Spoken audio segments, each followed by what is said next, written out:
9 लोग जनवरी 1959 में Soviet union के यूरल पहाड़ों में ट्रेकिंग के लिए निकले। ये सब एक्सपीरियंस्ड हाइकर्स थे, यूरल पॉलिटेक्निक इंस्टीट्यूट के स्टूडेंट्स और एक इंस्ट्रक्टर। लीडर था इगोर डैटलोव, एक इंजीनियरिंग का स्टूडेंट। जीना कोलमोग्रोव, एक कॉन्फिडेंट लड़की जो पहले भी ट्रेकिंग कर चुकी थी। ल्यूडमिला डुबिनिना, एक एडवेंचर पसंद करने वाली लड़की। अलेक्जेंडर कोलाटोव, एक फिजिक्स का स्टूडेंट। रुस्तम स्लोबोडिन, एक रेडियो इंजीनियर। यूरी क्रोएंशको, निकोलाई और अलेक्जेंडर जोलोटोव, एक स्पोर्ट इंस्ट्रक्टर था जो आर्मी बैकग्राउंड से भी था। एक और बंदा यूरी यूडिन बीमारी की वजह से वो वापस चला गया, तो 9 लोग बचे थे, वो सब आगे बढ़े। ये लोग सब मिलकर प्लान किए थे, डायरी लिखते थे, फोटोज लेते थे और ट्रेकिंग के सब रूल्स जानते थे।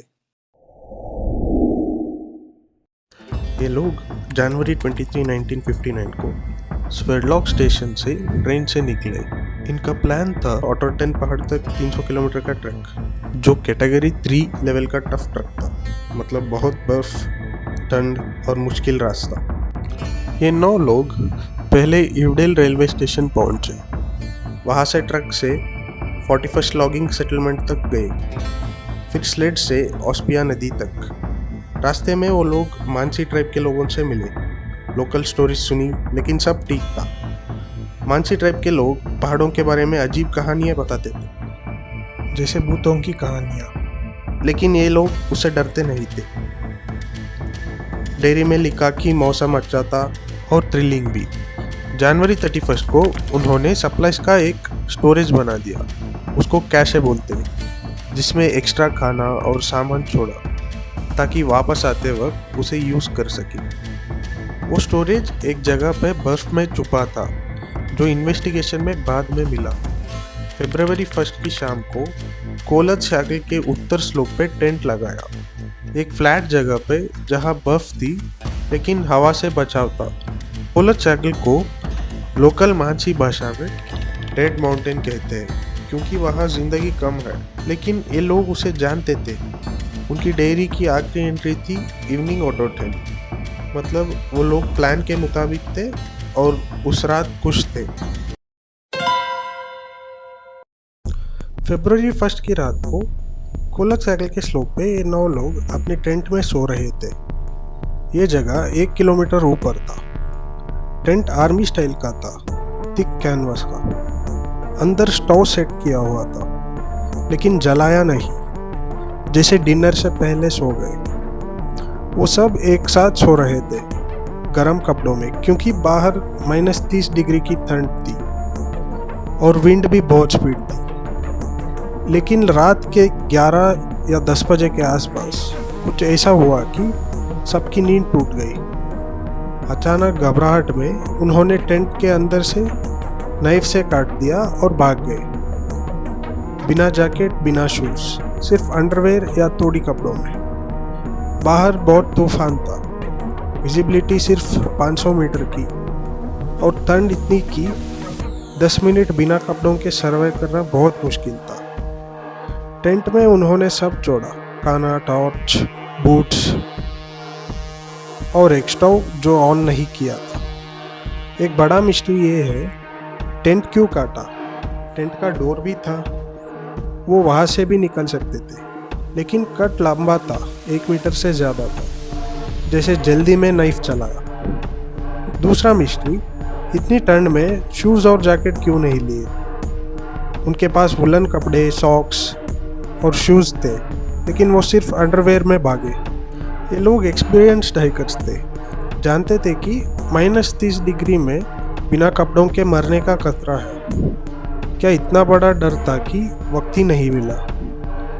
वो 1.5 किलोमीटर दूर भागे, एक सीडर ट्री तक, जहां उन्होंने छोटी सी आग जलाने की कोशिश की। इन्वेस्टिगेशन में बाद में मिला कि ट्री की ब्रांचेस 4-5 मीटर ऊपर तक टूटी थी, जैसे कोई चढ़कर लकड़ी तोड़ी।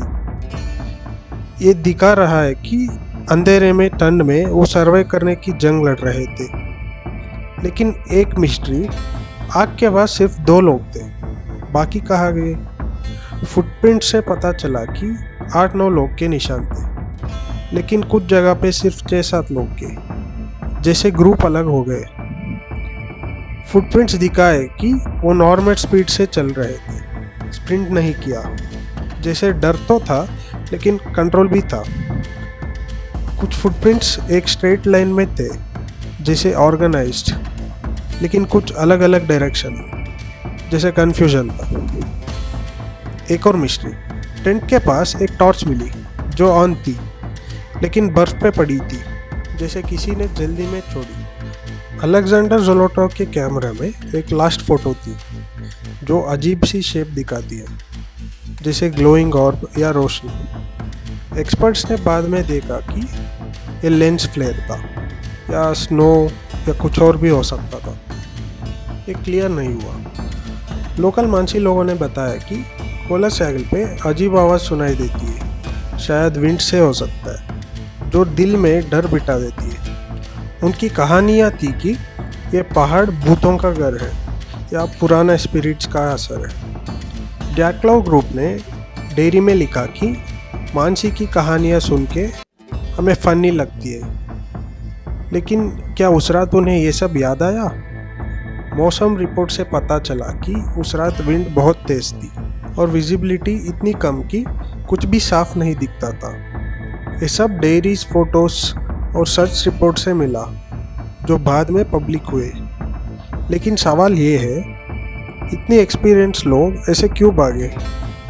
क्या वजह थी जो उन्हें टेंट छोड़ना पड़ा? ये मिस्ट्री आज भी सबको परेशान करता है। जब ये लोग वापस नहीं आए तो उनका यूनिवर्सिटी परेशान हो गया। उनका प्लान था 12 फरवरी तक स्वेडलॉक स्टेशन वापस आना, लेकिन कोई खबर नहीं आया। 20 फरवरी 1959 को सर्च शुरू हुई। टीम में यूनिवर्सिटी के स्टूडेंट्स, पुलिस और आर्मी के लोग थे, जैसे मिकेल शेराविन, यूरी कोप्टिलोव और बोरिस स्लोपटोव। हेलीकॉप्टर और स्की का यूज़ किया था, क्योंकि बर्फ 1-2 मीटर तक थी और एरिया बहुत दूर था इवडेल स्टेशन से। 26 फरवरी को पहला टेंट मिला। कोलर सैगल के स्लोप पे बर्फ में धंसा हुआ था। मिकेल शेराविन और यूरी कोप्टिलोव ने ढूंढा। टेंट पे 20-30 सेंटीमीटर बर्फ जमी थी, मतलब ये 10-15 दिन पहले हुआ था। फुटप्रिंट्स टेंट से 1.5 किलोमीटर दूर जा रहे थे, लेकिन वापस के कोई निशान नहीं था। 27 फरवरी को सीडार ट्री के पास 2 लाशें मिली, यूरी डोरेंस्को और यूरी क्रोवेंस्को की। दोनों सिर्फ अंडरवेयर में थे। उनके पास एक छोटी आग थी जो बुझ चुकी थी। उनके शरीर पे छोटी चोट थी, जैसे ब्रांचेस से हुआ होगा। और ऑटोप्सी ने कहा कि हाइपोथर्मिया से मर गए, यानी टर्न ने उनका शरीर बंद कर दिया। आग के पास उन्होंने कपड़े उतारे, जैसे हाइपोथर्मिया के वजह से दिमाग कंफ्यूज हो गया। इसे पैराडॉक्सिकल अनड्रेसिंग कहते हैं, जब टर्न में लोग कपड़े उतार देते हैं। उसी दिन इगोर डैटलोव की लाश मिली 300 मीटर दूर। मानसी गाइड कुरिको ने ग्रुप के साथ ढूंढी। वो टेंट की तरफ जा रहा था, लेकिन बर्फ में गिर गया। उसके हाथ में एक छोटा नाइफ था, जैसे सर्वाइव करने की कोशिश की। जीना कोलमोगोरोव की लाश 600 मीटर दूर मिली। वो भी टेंट की तरफ जा रही थी। 4 मार्च को रुस्तम स्लोबोडिन की लाश मिली 500 मीटर दूर। केरेलिन और आर्मी के लेफ्टिनेंट पोटापोव के सोल्जर्स ने ढूंढी। उसके सिर पे चोट थी, जैसे गिरने से, लेकिन ऑटोप्सी ने हाइपोथर्मिया की वजह बताई।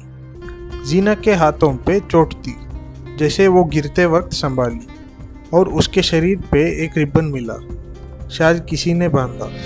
सर्च टीम ने नोट किया कि टेंट पे एवलांच की कोई निशान नहीं थे, जो पहली थियरी थी। मानसी लोकल्स ने मदद की। उन्होंने फुटप्रिंट्स ट्रैक किए। पुलिस डॉग्स की इस्तेमाल करके रुस्तम की लाश ढूंढी।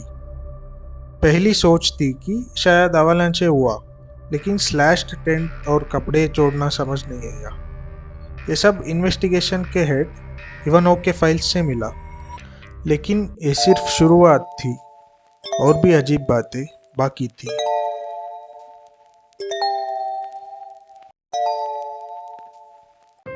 मई 1959 में बाकी 4 लाशें मिली, एक बर्फ के गड्ढे में, 4 मीटर बर्फ के नीचे सीडार ट्री से 75 मीटर दूर। ये थी ल्यूडमिला डुबनीना, अलेक्जेंडर कोलोटो, निकोलाई और अलेक्जेंडर जोलोटोव की। ये गड्ढा एक छोटा गहरा बर्फ से बना हुआ नला जैसा था, जहां ये लोग शायद ठंड से बचने के लिए छुपे थे। व्लादिमीर के सर्च ग्रुप ने इन्हें ढूंढा जब बर्फ पिघलने लगी। ये लाशें एक साथ थी, जैसे उन्होंने बर्फ में एक छोटा सा डेन बनाया था, लेकिन बर्फ के वजन से ढक गए। ल्यूडमिला के आंखें नहीं थी और जीभ भी गायब थी। ऑटोप्सी में देखा कि जीभ मुंह के अंदर से ही गायब थी, जैसे कोई बड़ा प्रेशर लगा हो। जीभ क्यों गई? शायद एनिमल्स ने खाई, लेकिन बाकी शरीर पे तो कोई बाइट मार्क्स नहीं थे। अलेक्जेंडर जोलोटोव के रिब्स टूटे हुए थे, 6-7 रिब्स एक तरफ, जैसे किसी ट्रक ने मारा हो, लेकिन बाहर कोई चोट नहीं थी। निकोले के सर में फ्रैक्चर था, स्कल के अंदर, लेकिन स्किन पे कोई निशान नहीं। कुछ लाशें नारंगी ब्राउन रंग की थी, जैसे सनटैन हुआ होगा, लेकिन -30 डिग्री की ठंड में ये कैसे हुआ? सर्चर्स ने बताया कि ये कलर बहुत अजीब था, शायद किसी केमिकल या रेडिएशन का असर हो सकता है। कुछ कपड़ों पर रेडिएशन के निशान मिले, बीटा पार्टिकल्स, जो नॉर्मल से ज़्यादा थे। इवानोव ने गीगर काउंटर से टेस्ट करवाया और रिपोर्ट में लिखा कि जोलोटोव और कोलोटोव के कपड़े रेडियो एक्टिव थे। यूरी क्रिवेंशको 1915 में मायक न्यूक्लियर प्लांट पे काम करता था, जहां एक बड़ा एक्सीडेंट हुआ था। वो था किस्टीम डिजास्टर, तो शायद रेडिएशन उससे आया। लेकिन मिस्ट्री ये है, इतना रेडिएशन वहाँ कैसे पहुंचा? ऑटोप्सी ने कहा कि ज़्यादातर हाइपोथर्मिया से मरे, लेकिन रिब्स और स्कल की चोट बिल्कुल नॉर्मल नहीं थी। ल्यूडमिला के मुंह में खून था, जैसे इंटरनल ब्लीडिंग हुई, और उसके लंग्स में बड़ा प्रेशर दिखा। जोलोटोव की कैमरा में पहले जो एक फ़ोटो मिली थी, जो अजीब सा लाइट दिखाती थी, एक्सपर्ट्स ने कहा कि ये लेंस फ्लेयर हो सकता था, लेकिन लोकल्स ने बताया कि उस रात आसमान में फायरबॉल्स दिखे, जैसे ग्लोइंग लाइट्स, जो शायद आर्मी के किसी टेस्ट से थे। ये बर्फ का गड्ढा एक छोटे नदी के पास था, जहां लाशें मिली, लेकिन पानी पूरा जम चुका था, तो ड्राउनिंग का सवाल ही नहीं। ये सब सोवियत गवर्नमेंट ने पब्लिक किया था, लेकिन कुछ पार्ट्स सेंसर कर दिए गए। ल्यूडमिला के कपड़े थोड़ी जली हुई थी, जैसे वो आग के पास थी। ये सब मिस्ट्रीज डिएटलो पास केस को और भी अजीब बनाते हैं।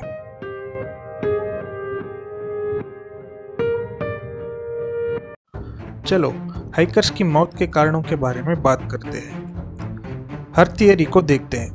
पहली, एनिमल या एटी अटैक। 1959 में लोगों ने गॉसिप किया कि जानवर ने हमला किया, जैसे ल्यूडमिला की मिसिंग आंखें और जीभ। एटी थियरी भी चली, क्योंकि लोकल्स ने अजीब फुटप्रिंट्स की बात की, लेकिन ऑटोप्सी में कोई बाइट मार्क्स नहीं थे, और फुटप्रिंट्स हाइकर्स के ही थे। ये थियरी वीक है, क्योंकि चोटों का पैटर्न जानवर से मैच नहीं करता। दूसरी रीज़न, अवेलांचे और हाइपोथर्मिया। इन्वेस्टिगेशन ने अवेलांचे को ऑफिशियल रीज़न माना। बर्फ गिरने से डर के भागे और हाइपोथर्मिया से मर गए। स्लैब अवेलांचे टेंट को दबा सकती थी, रिब्स टूट सकते थे, पर टेंट पे अवेलांचे की कोई निशान नहीं था। हाइपोथर्मिया के साथ इंजरीज मैच करती है, लेकिन पूरा जवाब नहीं मिला। तीसरी थियरी, रेडिएशन और मिलिट्री ब्लास्ट का शॉक वेव्स। जैसे पहले बताया था, इवानोव ने रेडिएशन टेस्ट करवाया था, क्लॉथ्स पे बीटा पार्टिकल्स मिले। पब्लिक की ओपिनियन में यूएफओ और मिलिट्री टेस्ट की बात थी, जैसे ग्लोइंग ऑप्स भी मानसी ट्राइब के लोग देखे गए। शॉक वेव से रिब्स टूट सकते थे, रेडिएशन ने हेल्थ खराब की, ये स्ट्रॉन्ग रीज़न बन सकता है। अब डेथ पैटर्न्स को देखते हैं। Broken ribs, skull fracture, missing जीभ, आंखें, रेडिएशन, ये सब मिलिट्री ब्लास्ट्स और शॉकवेव से ही मैच करती है। 2025 तक एक केस अनसॉल्व्ड ही है। अवेलेंचे ऑफिशियल रीज़न है, लेकिन असली रीज़न सोवियत गवर्नमेंट को ही पता है।